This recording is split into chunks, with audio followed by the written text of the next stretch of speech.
અમદાવાદના નરોલમાં અકસ્માતના નામે હત્યાનો ખેલ ખેલાયો હતો. મૃતકના શરીર પર ઘાના નિશાન જોઈ પોલીસને શંકા ગઈ હતી. પીએમ રિપોર્ટ કરાતા ભેદ ખુલ્યો હતો અને આરોપીની ધરપકડ કરવામાં આવી હતી. ટ્રાફિક ડીસીપી સફી હસને જણાવ્યું કે પોલીસે રાજુસિંહ અને ઈશ્વરસિંહ સિસોદિયા નામના બે આરોપીની ધરપકડ કરી હતી. બંને આરોપીઓ નરોલમાં ગાયત્રીનગર પાસે એક ઝૂંપડપટ્ટીમાં રહેતા હતા. મૃતક વ્યક્તિ અને અનેક વખત તેમના ઘરે આવતો જતો હતો. મૃતક વાસણ ધોવાનું કામકાજ કરતો હતો. 19 માર્ચ મૃતકે નશાની હાલતમાં આવીને આરોપીઓને ગાળો આપીને ઝઘડો કર્યો હતો, જેને લઈને આરોપીઓએ ભેગા મળીને મૃતકને માર માર્યો હતો. આ દરમિયાન મૃતકને છરી પણ મારી હતી. માર માર્યા બાદ મૃતકોને ફેંકી દીધો હતો. આ ગુનામાં પોલીસે બે આરોપીઓની ધરપકડ કરી છે. આ અંગે નરોલ પોલીસ દ્વારા વધુ તપાસ કરવામાં આવી રહી છે.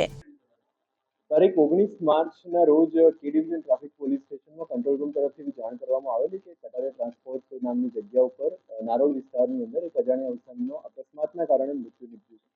આ બાબત ટ્રાફિક પોલીસ સ્ટેશનના જ્યુરિસ્ડિક્શનમાં આવતી હોવાના કારણે કે ડિવિઝન ટ્રાફિક પોલીસ સ્ટેશને એમાં તાત્કાલિક તપાસ હાથ ધરી મરણ જનારનું ઇન્ક્વેસ્ટ અને પોસ્ટમોર્ટમની ફોર્માલિટી જે છે એ કરવામાં આવી હતી. આ દરમિયાન મરણ જનારની જે ઈજાઓ છે થોડી શંકાસ્પદ લાગતા આ બાબતે સીસીટીવી નેટવર્ક અને હ્યુમન ઇન્ટેલિજન્સ દ્વારા ફર્ધર તપાસ કરવાની સૂચના જે છે એ ટ્રાફિક પીઆઈને આપવામાં આવી હતી.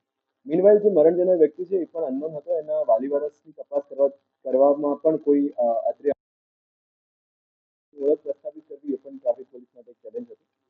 આ દરમિયાન એની જે પીએમ નોટ છે એની અંદર ફ્રેક્ચરની ઈજાઓ આવતી હોવાથી ટ્રાફિક પોલીસ દ્વારા ફેટલનો ગુનો જે છે નોંધવામાં આવેલો. પરંતુ જે ઈજાઓનો પ્રકાર હતો અને જે હ્યુમન ઇન્ટેલિજન્સના આધારે અમને માહિતી મળી તે પ્રમાણે આ ફેટલ નહીં પરંતુ અંગત અદાવતના કારણે કરવામાં આવેલું કોઈ કૃત્ય હોવાની શંકાના આધારે ટ્રાફિક પોલીસની ટીમે અલગ અલગ રીતે જે હ્યુમન ઇન્ટેલિજન્સ દ્વારા બાતમીદારોનો સંપર્ક કર્યો અને ત્યારબાદ એવું પ્રાથમિક રીતે જાણવા મળેલું કે અહીંયા કોઈક ઝઘડો થયેલો હતો.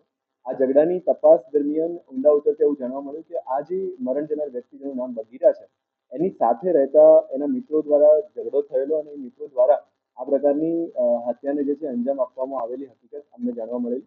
આ બાબતે સીસીટીવી ફૂટેજ એના ઓડિયોઝ ચેક કરતા અને હ્યુમન ઇન્ટેલિજન્સ દ્વારા ત્યારબાદ આ જેની સાથે રહેલા મિત્રો છે એમને રાઉન્ડ અપ કરીને એમનું ક્રોસ વેરિફિકેશન અને ક્રોસ ઇન્ટ્રોગેશન કરવા પરથી એવું ફલિત થયેલું કે આ જે મરણ જનાર છે દારૂ પીને આવેલો અને ત્યાં આવીને ઝઘડો કરી અને બોલાચાલી થયા બાદ મારપીટ થઈ અને મારપીટમાં આ વ્યક્તિનું જે છે ત્યાં મૃત્યુ નીપજ્યું હતું.